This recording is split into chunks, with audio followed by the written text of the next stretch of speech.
My name is Coree Wolterning, and I live in Jackman, Maine. Fantastic. So Corey, you came in second place in the Southern States 200. You had one heck of a day. Just kind of give me a quick overview. I know you can't encompass all of 200 miles in 30 seconds, but how was your 2 days, 3 days? Yeah, it's been a wild couple days. Actually, don't remember what my finishing time was, but race started out good, and then around mile 40, I was absolutely ready just to pack it up and go home. But then I thought about it, and it would have been the most expensive 40-mile race I've ever paid for. So we stuck it out. And the good news is there's a 17-mile road connector almost in the second half, and that's kind of where things turned around for me. Coming from like a track and cross-country triathlon background, the road is comfortable, and a lot of trail runners don't love the road, so that's where my race started to turn around. So what were you experiencing in this first 20 miles that was causing issues? Yeah, the first 20 were fine. There wasn't really anything super wrong with it. It's kind of weird though, because for me, in 100-mile races and even 100K races, most of my DNFs have come at 60K or like 37 miles.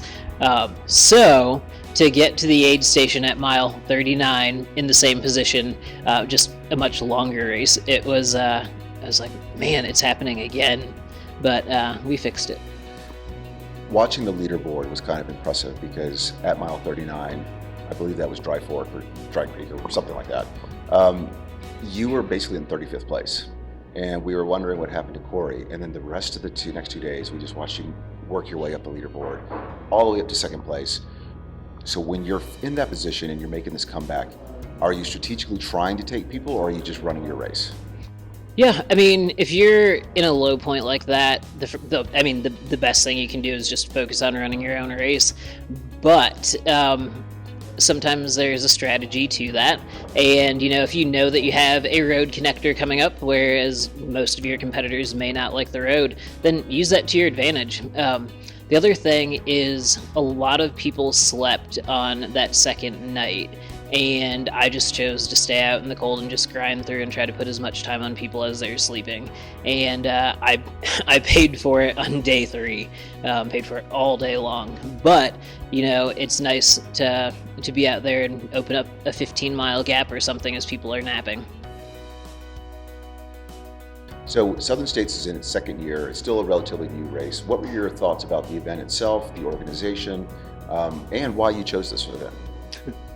Yeah, I'm still trying to figure out why I chose this event, because I signed up on race morning.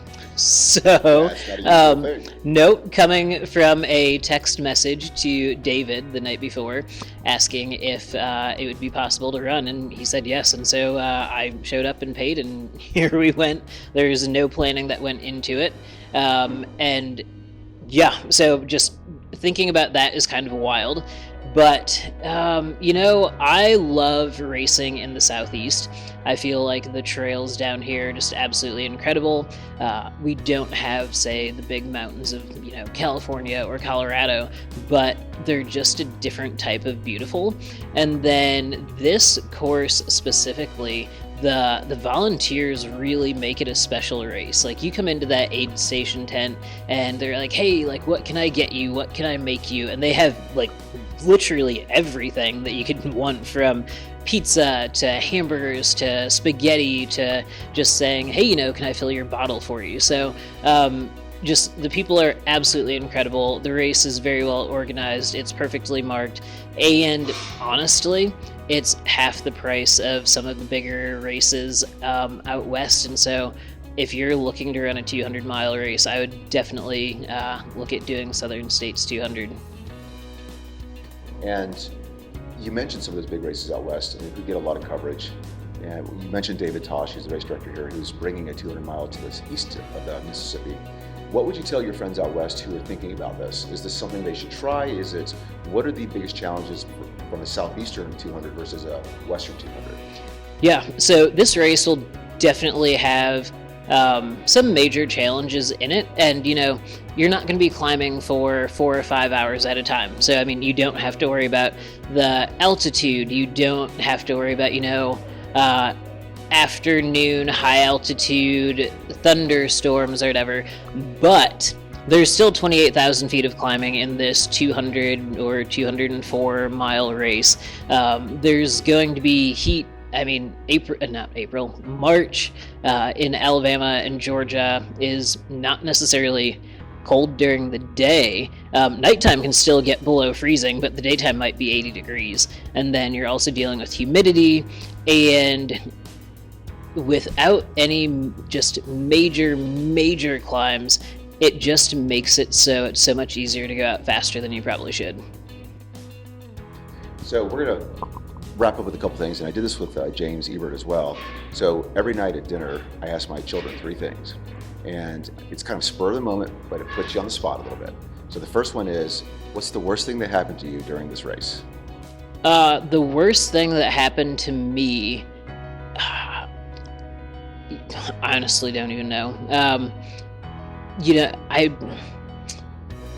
There weren't really bad things to happen. I mean, throwing up is never fun, but that's part of the sport, and you just deal with it. So the worst is probably wanting to drop at mile 40, I guess. But Gotcha. Yeah. That's fair. What is the best thing that happened to you during this race? The best thing to happen to me during the race. So in the last 24 hours, I've consumed 6 cheeseburgers, and that is probably one of the best things to happen throughout the whole race. And then last question, what will be your memorable moment or memorable takeaway from this event? Maybe not just a moment, but just the general feeling, just a general thoughts. What are you going to take away from Southern States 200? Yeah, Southern States 200 is just an incredible event.